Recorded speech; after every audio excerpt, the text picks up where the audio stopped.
আসসালামু আলাইকুম। কেমন আছেন সবাই? আশা করছি সকলেই ভালো আছেন।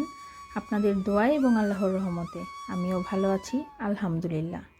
আজকে আমি আপনাদেরকে জানাবো আপনারা সেপ্টেম্বর মাসের শেষ 15 দিন এবং বাংলায় আশ্বিন মাসের প্রথম 15 দিনে কি কি শাকসবজি আপনার ছাদ বাগানে চাষ করবেন। সেপ্টেম্বর মাসের শুরু থেকেই মোটামুটি শীতকালীন শাকসবজির চাষ শুরু হয় আমাদের দেশে। তো এই সময়ে কিন্তু আপনারা আপনার ছাদ বাগানে শীতকালীন সবজি হিসেবে লাউ, মিষ্টি কুমড়া, চাল কুমড়া, স্কোয়াশ এই জাতীয় সবজির বীজ বপন করে দিতে পারেন, অথবা চারা সংগ্রহ করে চারা রোপণ করে দিতে পারেন। মিষ্টি কুমড়া, চাল কুমড়া, লাউ এগুলো হচ্ছে লতানো জাতীয় সবজি, এই জন্য মাচা করে দিতে হয়, আর স্কোয়াশের ক্ষেত্রে মাচার প্রয়োজন হয় না। সেপ্টেম্বরের শেষের দিকে আপনারা সিমের বীজ বপন করতে পারেন, অথবা সিমের চারা সংগ্রহ করে আপনার ছাদ বাগানে রোপণ করে দিতে পারেন। শীতকালীন অন্যতম একটি সবজি হচ্ছে সিম। সিম আমাদের দেশে সারা বছর তেমন একটা পাওয়া যায় না, তবে শীতের সময় এর ফলন ভালো হয়, চাষবাসও খুব ভালো হয়। ছাদ বাগানের জন্য খাটো জাতের অথবা কেরালা সিমটা আপনারা আপনার ছাদ বাগানে চাষ করতে পারেন। সেপ্টেম্বরের শেষে আপনারা আপনার ছাদ বাগানে মরিচের বীজ বসাতে পারেন, অথবা চারা সংগ্রহ করে মরিচ গাছ আপনার ছাদ বাগানে রোপণ করে দিতে পারেন। এই সময়ে বিভিন্ন ধরনের কাঁচা মরিচ, নাগা মরিচ অথবা ক্যাপসিকামটা আপনার ছাদ বাগানে চাষ করতে পারেন। এখন বীজ থেকে চারা অথবা চারা সংগ্রহ করেও আপনার ছাদ বাগানে বসাতে পারেন।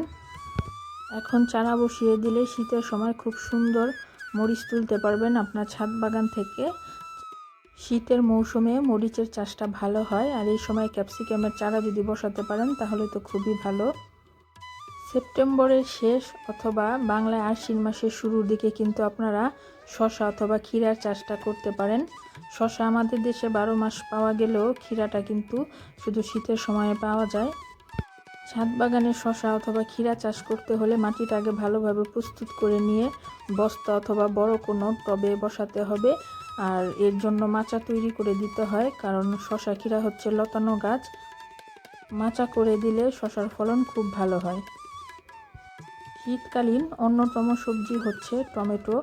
টমেটো বাংলাদেশে সারা মাসই পাওয়া যায়, তবে শীতের সময় এর ফলন ভালো হওয়ায় শীতের সময় টমেটোর চাষটা খুব ভালো হয়। তাই সেপ্টেম্বরের শেষে আপনারা টমেটোর বীজ বসাতে পারেন, এবং সেপ্টেম্বরের শেষের দিকে আপনারা আপনার ছাদ বাগানে বেগুনের বীজ অথবা বেগুনের চারা সংগ্রহ করে কিন্তু বসাতে পারেন। বেগুন বাংলাদেশে সারা বছরই পাওয়া যায়, তবে শীতের সময় বেগুনের ফলন ভালো হয়। সেপ্টেম্বরের শেষের দিকে আপনারা কিন্তু আপনার ছাদ বাগানে টবে বা বস্তায় করে ঢেঁড়সের বীজটা বসাতে পারেন। ঢেঁড়স গাছ থেকে অল্প দিনেই ফলন পাওয়া যায়। ঢেঁড়স গ্রীষ্মকালীন সবজি হলেও শীত আসতে এখনও প্রায় 2 মাসের মতো বাকি আছে। তো এই সময়ে ছাদ বাগানে যদি ঢেঁড়সের বীজ বসিয়ে দেন তাহলে দেখবেন যে শীতের আগেই বা শীতের শুরুতে আপনারা আপনার ছাদ বাগান থেকে প্রচুর পরিমাণের ঢেঁড়স তুলতে পারছেন। আর ঢেঁড়সটা কিন্তু 12 মাসই মোটামুটি হয়। ঢেঁড়স গাছের জন্য মাটি ভালোভাবে প্রস্তুত করে নিয়ে 10-12 ইঞ্চি টবের মধ্যে কিন্তু বসাতে পারেন, দেখবেন যে খুব ভালো ফলন হয়েছে।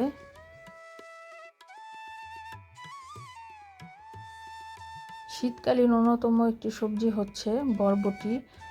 বরবটি যদিও 12 মাসই আমাদের দেশে পাওয়া যায় আর 12 মাসই চাষ করা যায়, তবে এখন যদি আপনারা বরবটির বীজ বসিয়ে দেন তাহলে শীতের সময়ে খুব ভালো ফলন পাবেন। সেপ্টেম্বরের শেষের দিকে আপনার আপনার ছাদ বাগানে টবে বা বস্তায় করে কিন্তু করলার বীজটা বসাতে পারেন। করলা গাছ হচ্ছে লতানো জাতীয় গাছ, এই জন্য এর মাচার প্রয়োজন হয় অথবা বাউনি দিয়ে দিতে হয়। করলা 12 মাসই চাষ করা যায়। এখন যদি আপনারা বীজ বসিয়ে দেন এবং ঠিকঠাক মতো গাছের যত্ন করেন, দেখবেন যে শীতের আগেই ছাদ বাগান থেকে প্রচুর পরিমাণের করলা তুলতে পারবেন।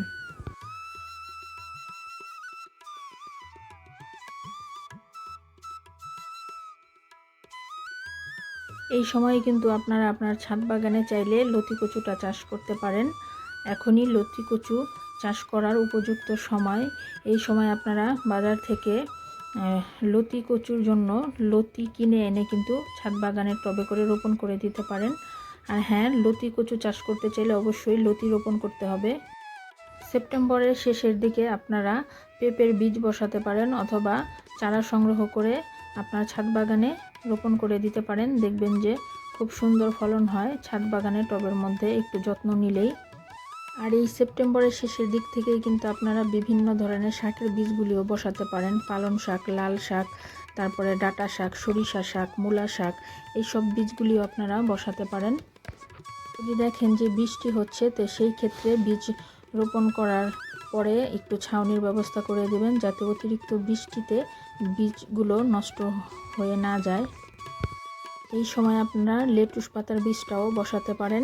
লেটুসের বীজ বসালেও কিন্তু একটু ছাউনির ব্যবস্থা করে দিতে হবে, যেন অতিরিক্ত বৃষ্টিতে নষ্ট না হয়ে যায়। আর যদি বৃষ্টি তেমন না হয় তাহলে তো আর ছাউনির ব্যবস্থা না করে দিলেও হবে।